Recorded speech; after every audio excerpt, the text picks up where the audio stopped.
Hi there everyone, welcome back to On the Flip Side. My name is Adam Shawwalker, your host, and today we're going to be checking out this new bbno Money album, Bag or Die. This is the 6th album from hip-hop artist bbno Money, and another entry into that section of rap that I would call meme rap. And I use that here because of the company that this album keeps, with features from Lil Toe and none other than the unmistakable Young Gravy. I do think that this whole subgenre has actually come a long way from the early days of a lot of these joke trap rap songs jumping from YouTube and SoundCloud and now becoming actual contenders with serious projects, and as an extension of that, becoming serious projects themselves. And I do want to state plainly, because even though I might not have always viewed these projects, these rappers, as serious, some more so than others, I have never discredited or discounted the viability of these guys, because really what's going on here is a more well-adapted, shinier, maybe less direct evolution of comedy in music from the very early days in Cheech and Chong records,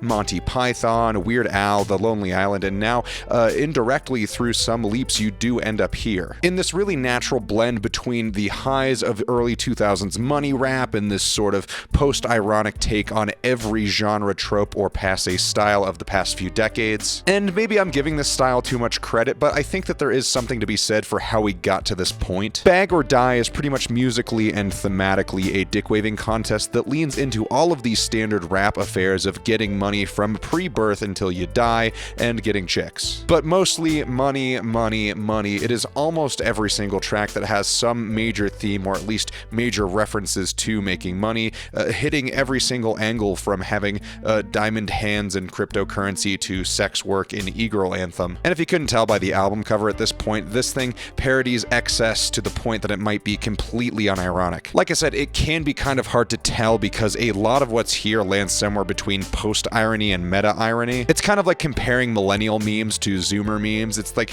the same kind of existential dread, just in different levels of authenticity at a glance. Starting things off, we have the track Bag or Die, which has this surprisingly dense, artsy piano intro, which then leans purposefully into being intentionally just stupid as hell. And the bars on this album do remain pretty consistently stupid and brilliant throughout the whole album, but I think my favorites for this track are probably Got Uncut Gems, Adam Sandler, Click, or for obvious reasons, She a Turkey on My Dick, She Goblin. And past just the intro, this song does take a lot of weird turns with these almost tango-style pulls. It's just ridiculous enough. Top Gun kicks off with this surf rock beat that is pulled right from Missouri by Dick Dale, and I don't think the song is particularly deep, but that's fine. It's still catchy as hell and has a couple of really good jabs at Tom Cruise, which is fun. I See London, I See France, I'm kind of conflicted on because it has one of the most fun beats here with these crazy flamenco touches, but I don't really know how I feel about the meme stock references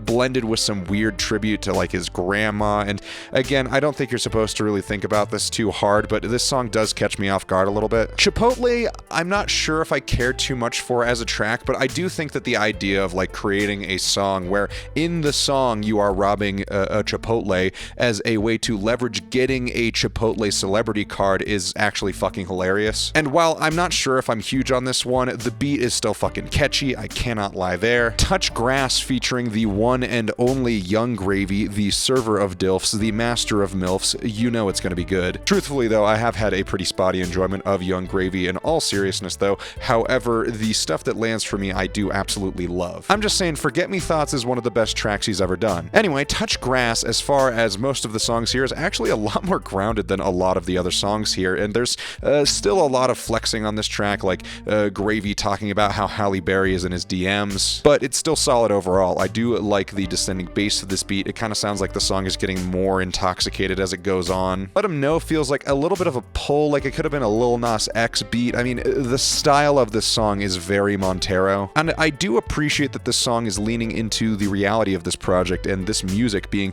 silly and letting people know not to take it too seriously, because it is fun. And frankly, if this song wasn't here, I would still be having a hard time figuring out where the jokes end. And I mean, I'm still having that problem, but this helps. Piccolo's a Dragon Ball Z Warship track. There's not much more to it. I do absolutely love the beat with these thin, sleazy guitars. It just rips. Robert Pattinson is a track about being able to afford a Patek Philippe watch. These watches don't ever die. They're auto-ticking, so the whole thing is about just clawing your way to get to the top to be able to afford one of these stupid expensive watches, which I think is pretty fun. I do also like the lyric work, which is in this fun triplet style. B to the B is kind of a weird offshoot for this album. There's kind of a lot going on here on the production end of things, but it's pretty solid overall as a track. Nothing too remarkable going on though. Dead Man featuring Lil Toe is pretty much the closest to a standard unironic rap track on this whole project, and I think it sums up a lot of the sound that bbno Money is actually trying to parody here, so it is a little bit weird that this song is included in this style on this project. Like, it's fine, I think it's catchy, but having all of these ridiculous songs right next to this now weirdly serious track is kind of an odd choice. Vasectomy, I think, might be the absolute best track here, hands down, and the beat here is, in my opinion, the absolute best here. The whole idea as well of getting a vasectomy being no sweat is incredibly refreshing. Not that I'm saying that's for everyone. Personally, I'm not interested in letting one anywhere near my nuts with a sharp object at this point in my life, but shit, this is still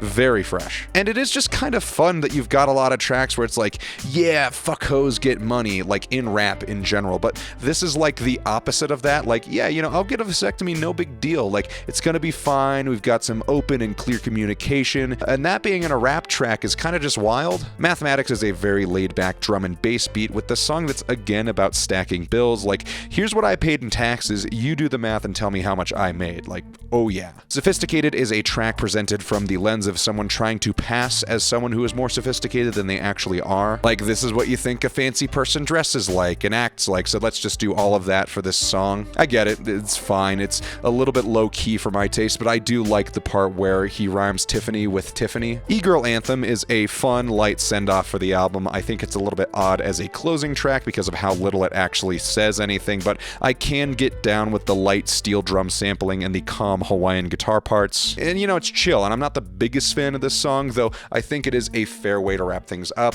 Anyway, this whole project has been largely enjoyable, more enjoyable in fact than I was expecting. It's not really a masterpiece or anything like that, but it is really just a solid listen with some solid highs. And as far as lows, there's really not much of anything that felt forced or unnatural that wasn't already supposed to feel like very over the top anyway. I just think that this is an easy, fun album that has some good takeaway songs. I am loving Vasectomy personally, but I think a lot of what's here is maybe going to have to take a little bit of a back seat and just be something that I come back to once in a while. I'm thinking Bag or Die is a solid 8.